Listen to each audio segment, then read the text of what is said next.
मेरे लिए मेरे पापा इस दुनिया के सबसे कीमती शख्स हैं। अगर आप भी अपने पापा से प्यार करते हो तो इस कहानी को अंत तक देखिएगा, क्योंकि ये कहानी एक पिता की अहमियत को दर्शाता है। रात के 2 बजे थे।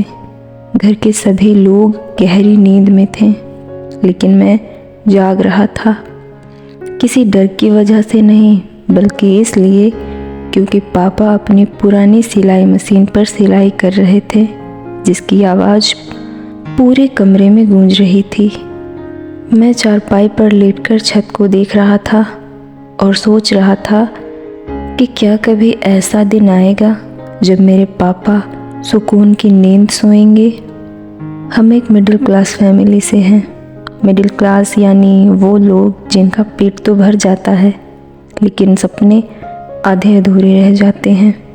मेरे पापा दर्जी का काम करते थे। दिन भर दुकान पर कपड़े सिलते और रात में घर पर कुछ एक्स्ट्रा काम करते, ताकि हमारी पढ़ाई की फ़ीस और घर की ज़रूरतें पूरी हो सकें। बचपन से ही मैं यही देखता आया हूँ कि पापा हमेशा काम करने में लगे रहते थे।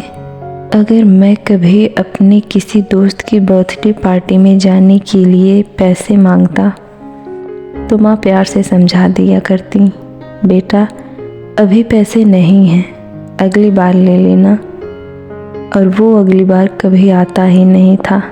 स्कूल में जब मेरे दोस्त अच्छे बैग और नए जूते पहन कर आते तो मैं अपने घिसे हुए जूते को बार बार साफ़ करता, ताकि वो थोड़े नए लगे। मेरे दोस्त मुझसे कहते, तू इतना कंजूस क्यों है और हमारे साथ कहीं जाता भी नहीं।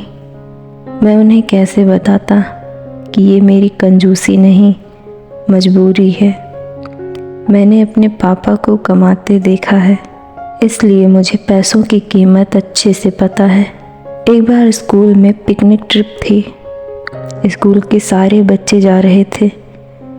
मेरा भी बहुत मन था, लेकिन फ़ीस 500 रुपये थी। पापा से मांगा तो उन्होंने मना नहीं किया, बस हल्का सा मुस्कुरा दिए। रात को मैंने देखा वो देर तक मशीन चलाते रहे।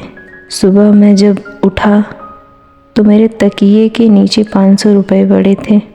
मैंने वो रुपए नहीं लिए, क्योंकि मुझे पता था कि ये रुपए मेरे पापा की नींद और आराम की कीमत थी। समय बीतता गया। मैंने पढ़ाई में जी जान लगा दी, क्योंकि मैंने ठान लिया था मुझे पापा को एक बेहतर ज़िंदगी देनी है। मेरी मेहनत रंग लाई। मुझे एक अच्छी तनख्वाह वाली जॉब मिल गई।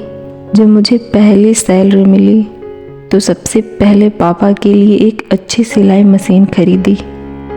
मशीन देखकर पापा की आंखों में जो चमक था, वो मेरी ज़िंदगी की सबसे बड़ी खुशी थी। आज जब कोई कहता है तो पैसों को इतना बचाता क्यों है, कंजूस कहीं का, तो मैं बस मुस्कुरा देता हूँ और मन में कहता हूँ हाँ, क्योंकि मैंने अपने पापा को कमाते देखा है। आज भी पापा की पुरानी सिलाई मशीन मेरे कमरे में रखी है। अब वो नहीं चलती, लेकिन वो पुरानी मशीन मुझे वो सारी रातें याद दिलाती है जब मेरे पापा उसकी टक टक की आवाज़ के साथ मेरे लिए सपने बुनते थे।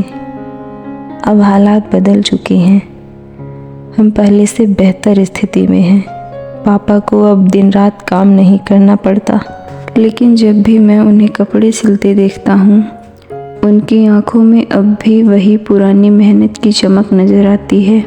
एक दिन मैंने पापा से पूछा, अब तो आराम कर सकते हो ना पापा, फिर भी आप सिलाई क्यों करते हो।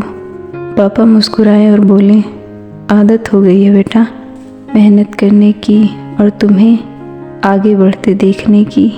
उस दिन मैंने महसूस किया पापा का संघर्ष हमारे लिए नहीं था, बल्कि वो हमें ये सिखाने के लिए भी था कि हमें मेहनत करना कभी नहीं छोड़ना चाहिए और अपने लक्ष्य की ओर धीरे धीरे बढ़ते रहना चाहिए। तो दोस्तों, हमारी कहानी यहीं समाप्त होती है। आखिरी में मैं आपसे यही कहना चाहूँगी कि कहानी चाहे किसी की भी हो, सीख हर किसी के लिए होती है। फिर मिलते हैं नई सीख के साथ। धन्यवाद।